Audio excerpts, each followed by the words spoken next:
আসসালামু আলাইকুম। আমি এখন আছি হলো বসুন্ধরার সামনে। এটা হলো আমার সাইকেল। এই যে খোলা চোখখানা করো বন্ধ, বাতাসে ঠান্ডা গন্ধ বয়ে বেড়ায় ঘরের বাহিরে। আমার কাছে পৃথিবীর সবচাইতে কষ্টের কাজ বা কঠিন কাজ হেরে যাওয়া।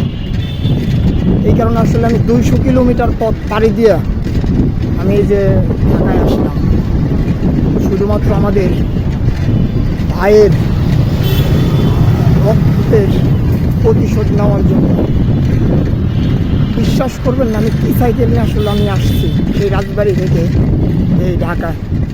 তো দেখা যাক পরবর্তী আমার বড় ভাইরা কী পদক্ষেপ নেয়, আমরা তার জন্য অপেক্ষা করব।